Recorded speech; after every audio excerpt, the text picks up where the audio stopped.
mais de 100 reações que requerem o zinco diretamente. E essa parte da saúde humana, eu acho que é a inovação da sua pesquisa. E a contribuição que eu quero trazer aqui, professor, é dessa estrutura geral, metodológica, porque eu acho que vai trazer um escopo de revisão maior para você. Por exemplo, vendo o seu texto e entendendo aqui a sua defesa, parabéns, Barbosa, você trouxe a organização como é para ser, mas eu tenho algumas coisas a contribuir com você nesse ponto, porque você faz uma estrutura metodológica que apresenta o tipo de estudo aos descritores, que isso é fundamental a uma revisão específica. Quando a gente vai para o seu texto, você diz que fez uma revisão que é narrativa, mas essa revisão que é narrativa, ela não tem critérios sistemáticos e, portanto, eu acho que apresenta limitações. Então, se você for sustentar que é uma revisão narrativa, você tem que justificar essa fronteira metodológica. Se você achar que uma revisão integrativa, uma sistemática mais aprofundada, como uma revisão de escopo, eu acho que a narrativa é só adequada ao seu objetivo. Porque você faz uma sistematização mínima, com coerência temática, metodologia, mas a gente tem outras coisas aqui para ver. Quando você apresenta o tema, deficiência de zinco como problema global, isso é muito interessante, mas tem um gap, biofortificação é promissora. Mas a questão da pesquisa não está formulada de uma forma clara e objetiva. A gente precisa entender qual seria o problema de pesquisa e o objeto.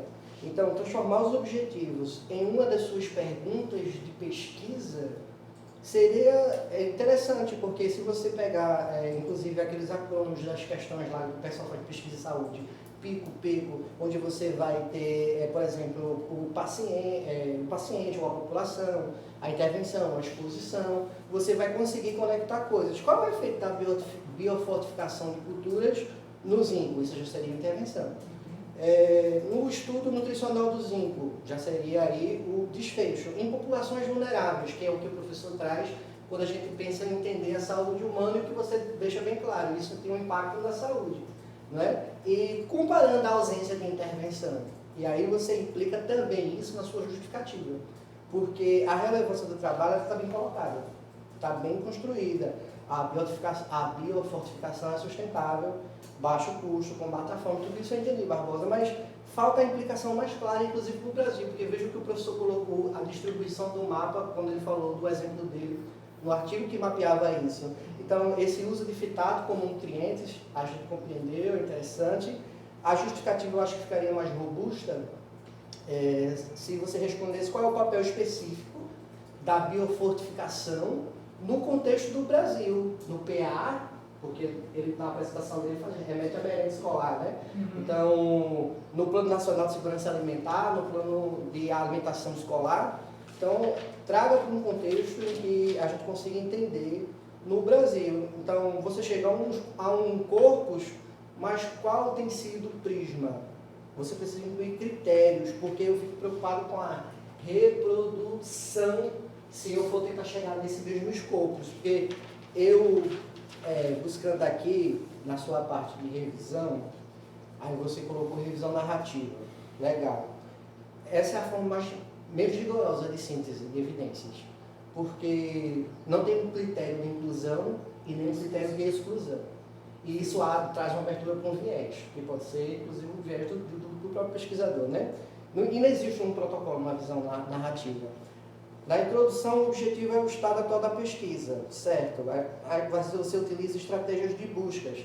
Você elencou os operadores booleanos. Como que você combinou? Qual foi o stink, aquela combinação? O esforço dessa revisão não seria essas características de ter operadores combinados. Isso é mais que uma revisão sistemática, uma revisão integrativa. Uma revisão narrativa não tem esses critérios. Então, qual a combinação desses descritores? Zinco, com deficiência de zinco, eu vou conseguir replicar isso? Então, essa parte de como que você decide se o artigo é elegível, a triagem do título a partir do resumo, se, sei lá, você usou só estudo clínico randomizado, só foram estudos no Brasil, tem um critério de idiomas, você pode contribuir muito para o seu trabalho final. Eu acho que se você pensar, não uma visão narrativa, mas uma revisão sistemática e integrativa mesmo, porque foi o que você acabou fazendo, né? Então, eu preciso ter um prisma, para eu pegar assim, uma sequência e ver quantos achados de artigos você analisou 10 ou 100. E com esse fluxograma eu consigo replicar, que essa é a premissa da metodologia científica, eu tenho que replicar. Eu posso reproduzir quais foram duplicados, quais foram inseridos, quais foram os critérios para isso, certo? Então, nessa parte que eu acho que isso vai ajudar muito no seu trabalho, até porque você não pode deixar implícito qual é a sua área de concentração, já que você tem ali estudos que você levantou que são agronômicos, que são sobre fitatos, que são sobre políticas públicas. Qual é a área de concentração? Eu sei que ciências agrárias, agroecologia, mas quem lê seu trabalho vai saber se é de nutrição, se é de agronomia, certo? Qual é o seu problema de pesquisa? Qual é o objetivo central? Então, tudo isso você vai adquirindo mais uma robustez ao seu trabalho, porque sem definir como analisar, o trabalho vai se tornar apenas descritivo, não vai se tornar crítico. E tem todo esse cuidado com os seus dados, porque eles são muito gigantescos. Não é? Você pega várias bases de dados e sem um prisma, sem um fluxograma, eu não consigo entender como foi que você tratou esses dados. Por isso que eu acho que a minha dica, professor, seria mesmo fazer uma revisão, que foi o que ele acabou fazendo, uma revisão sistemática, integrativa, não é narrativa. Porque se ele usou esses critérios, a revisão narrativa não tem isso. Então, essa seria a contribuição, né, para você deixar essas evidências que conectam o aumento de zinco em plantas com as melhoras com bioindicadores humanos. Então, pensar nisso vai trazer mais robustez ao seu trabalho, que é excelente, né? Porque você traz a propriedade na sua defesa, e o que eu estou apontando aqui é só uma construção metodológica mesmo, e que vai deixar ainda mais a síntese desses dados, como você quis apresentar aqui, como você fez bem, viu? Então, é nesse ponto. Ok, professor, a gente agradece a sua contribuição, o professor Marcos também. Vendo todos os pontos que foram elencados aí por vocês, eu acho que a gente, ao invés de apresentar esse trabalho em formato de artigo, a gente vai mudar para a monografia, tá certo? Porque aí deixa mais espaço para você discorrer mais nas sugestões, né, de acatar mais as sugestões que a banca tem dado. Porque com o artigo ele fica limitado a 20 páginas, tá certo? Então, o que está faltando aqui para ser transformado em monografia é você colocar lista de figuras, lista de tabelas, se tiver, que eu acho que poderia ser interessante você colocar aqueles mapas para dar uma ideia do solo brasileiro. Essas ilustrações que ele mostrou, os fluxogramas, está faltando a apresentação eu quero parabenizar a sua apresentação, porque foi excelente, né? foi excelente. Sim. Então, essas ilustrações que você apresenta no seu trabalho, você pode pesquisar também nos artigos. Os artigos geralmente eles mostram algumas figuras, algumas tabelas nutricionais que você pode... Agora você pode dar um viés, como o professor colocou, está faltando um norte assim no trabalho. Por exemplo, uma pergunta que eu ia fazer: como reduzir os fitatos, né? Vamos lá. Nos biofortificados, em cultivos biofortificados? Era uma pergunta que você pode tentar fazer jogar lá no seu artigo e trabalhar isso dentro mostrar. dessa revisão que você fez, né? Mostrar uma diferença entre biofortificação e fortificação, porque existe Quase pode levar sem colocar. Você pensou Eu sabia responder se me perguntasse a diferença dos dois, mas eu não coloquei no trabalho. Porque você concluiu com o nome fortificação. Fortificação, foi. Então, eu queria fazer uns comentários, pode ser? Em relação ao que você trouxe aqui do Universidade do Brasil, inclusive, aqui na apresentação, eu trouxe um estudo, acho que foi dois ou três, que mostra como é que algumas culturas elas são no Brasil. Né? Por exemplo, de alface. Esse trabalho de Silva de 2005, ele é do Brasil. Em relação ao estudo randomizado que eu tinha falado, né, durante a apresentação, tem um trabalho que ele é um estudo randomizado, controlado duplo cego. Eu iria comentar sobre ele mais. Mas devido ao tempo, talvez eu iria muito se estender nesse estudo, né, que ele trouxe alguns resultados que esse estudo, como foi né, feito em critérios controlados, randomizados, tudo padronizado, ele trouxe resultados positivos em países fora do Brasil, né?